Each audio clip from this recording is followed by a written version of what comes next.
दर्शकों, आज हम हैं नजीबाबाद विधानसभा क्षेत्र के ग्राम धनोरा में। यह विधानसभा क्षेत्र संख्या 17 जनपद बिजनौर के अंतर्गत आता है और एक बड़ा गांव है जिसकी आबादी लगभग 15,000 और 20,000 के बीच में है, 15 से 20 के बीच में है। यहाँ कहने के लिए तो ये नगर का एक बेहद समीपवर्ती क्षेत्र है। नजीबाबाद रेलवे स्टेशन और यहाँ का बहुत सारा हाईवे भी इस गांव ग्रामीण क्षेत्र में लगता है। यहाँ एक तरफ देखते हैं तो विकास लगता है कि बहुत ज़्यादा हुआ है। जैसे डिग्री कॉलेज के आसपास सड़कें देखते हैं, हाईवे देखते हैं, या फिर उधर नजीबाबाद से क्रॉस करने वाला दूसरा हाईवे है, तो लगता है कि सड़कें अच्छी हैं। लेकिन जब हम आंतरिक स्थिति देखते हैं तो स्थिति बेहद भयावह है। रास्तों की स्थिति आप देखेंगे तो ये लगता है कि 1857 जैसे रास्ते आज भी दिखाई दे रहे हैं 2022 में।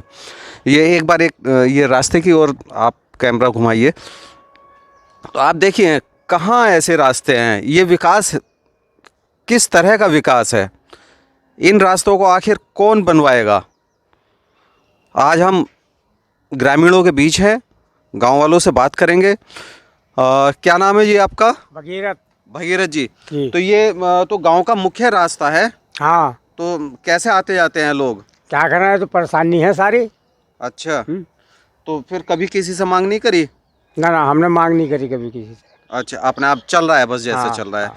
तो देखिए, ये भी एक बड़ी बात है कि ग्रामीण परेशानी से जूझ रहे हैं। वो कभी किसी से मांग नहीं करते हैं। जब भी किसी का मन होगा तो वो बनवा देगा, ऐसा सोचा जाता है।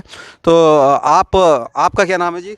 मेरा नाम जसराम है जी। तो जसराम जी, कब से देख रहे हैं आप? ये बहुत दिनों से 11 पड़ा है इसमें। तो आप ठीक कराने का प्रयास भी नहीं करते? बिल्कुल जी। बताओ क्या है किससे, जब ये कहा जाएगा, जब कोई सुनेगा। अच्छा। तो एक और हमारे साथी यहाँ हैं जी। साहब, ये ठीक होना चाहिए नहीं होना चाहिए रास्ता? ठीक तो जरूरी होना चाहिए। कौन कराएगा? अब जिसको भी बोले हैं वही कहेंगे हाँ हो जाएगा। कराता कोई नहीं है। कराता कोई नहीं है। मेन बात ये है। बस। एक और युवा साथी हमारे साथ है। क्या नाम भैया आपका? जी, मेरा नाम जसवंत सिंह है। जसवंत सिंह। तो जसवंत जी, आप इस रास्ते के एकदम किनारे रहते हैं, यहीं आपका घर है, तो आपको बुरा नहीं लगता? जी, बहुत बुरा लगता है। बहुत गहरा पानी होता है यहाँ पर। तो कभी कोई नहीं आया ठीक जी, कराने कोई नहीं आया। साथियों, नजीबाबाद क्षेत्र के एक बेहद ईमानदार और कर्मठ पत्रकार मनोज शर्मा जी हमारे साथ हैं। तो मनोज शर्मा जी से बात करेंगे। तो मनोज जी, कभी इस तरह के रास्तों को पत्रकारिता ने मुद्दा नहीं बनाया क्या? अभी हमारा इस पर ध्यान नहीं जा पाया था, क्योंकि मैं काफ़ी दिनों के बाद इस क्षेत्र में आया हूँ। और ये जो रास्ता आज मैं देख रहा हूँ काफ़ी ख़राब है, बेहद गंभीर स्थिति है मनोज जी। तथा बरसात के दिनों में तो हालत काफ़ी ख़राब हो जाती होगी इसकी। तो इसकी जल्द मांग की जाएगी और इसे शासन प्रशासन के समक्ष उठाया जाएगा। देखिए दोस्तों, पत्रकार साथियों का हाथ में कुछ नहीं होता है, लेकिन वह जब किसी मुद्दे को उठाते हैं, किसी समस्या को उठाते हैं, तो जनप्रतिनिधियों का ध्यान भी उस ओर जाता है, सरकार का ध्यान जाता है और अधिकारियों का भी ध्यान जाता है। हमारे बीच एक और बुजुर्ग खड़े हैं। क्या नाम है साहब आपका? रईस अहमद। तो रईस साहब, ये रास्ते आधुनिक भारत की तस्वीर पेश कर रहे हैं। क्या ये रास्ते होने चाहिए, ऐसे होने चाहिए? ये सही होना चाहिए जी। देखो, बहुत परेशानी है आपको बरसात में, तो इस कदर हो जाए कि लोग गिरते हैं इसमें। गिर जाते हैं, चोट लग जाती है, गाड़ी निकलनी भारी जाती है, बाइक। ओहो, बहुत परेशानी है इसमें।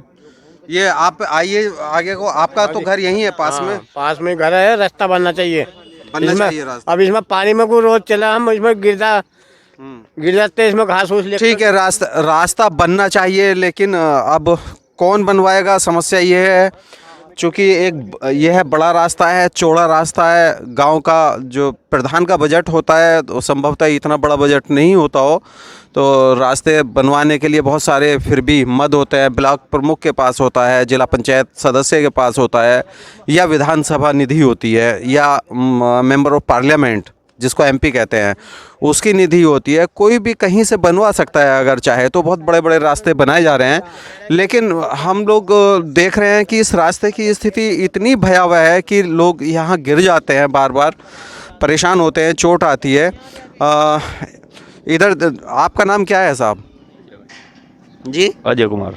अजय कुमार। तो ये अजय कुमार जी आप यहीं रहते हैं सामने वाले घर में? हाँ, सामने वाले ये घर में। पास में। ये जरा एक बार दिखाइए घर का दरवाजा और दरवाजे के ठीक सामने दिखाइए स्थिति। चलते हैं अजय कुमार जी के यहाँ। भाई यहीं से देखेंगे, यहीं से देख लेंगे। जी जी जी, ये एक तरफ अजय जी खड़े हैं और एक तरफ मैं खड़ा हूँ और बीच में आप रास्ते की स्थिति देख रहे हैं और ये इनका घर है बना हुआ।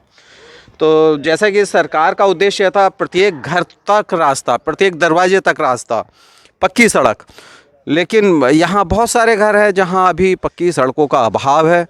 और क्यों है, किस कारण है, ये तो अलग शोध का विषय है, लेकिन सच्चाई यही है कि अभी इन रास्तों की ओर किसी का ध्यान गया नहीं है। अब यहाँ वोटर की कमी है, मतदाताओं की कमी है या जनप्रतिनिधियों की कमी है, जिसकी भी कमी हो, बहरहाल यह रास्ता बनना चाहिए। क्या आप सब लोग एक मांग करते हैं रास्ता बनने की? एक बार जोरदार तरीके से आवाज़ उठाइए। रास्ता बनना चाहिए, बनना चाहिए रास्ता। जी जरूर बनना चाहिए रास्ता। ये इसमें तो बहुत दिक्कत है, इसमें बहुत दिक्कतें आती है। तो ठीक है दर्शकों, हम भी सरकार से और जनप्रतिनिधियों से मांग करते हैं कि ऐसे रास्ते जिनसे आवागमन बहुत अधिक है बनना चाहिए, क्योंकि यहाँ स्कूल जाने वाले बच्चे भी गिरते हैं, कीचड़ में सन जाते हैं, खेत खलियान जाने वाले बच्चे भी गिरते हैं, बड़े भी गिरते हैं, महिलाएं भी यहाँ से काफ़ी इधर उधर से बच कर निकलना उनको पड़ता है। तो दर्शकों, यह रास्ता बनना चाहिए, हमारी जनप्रतिनिधियों से यही मांग है। धन्यवाद।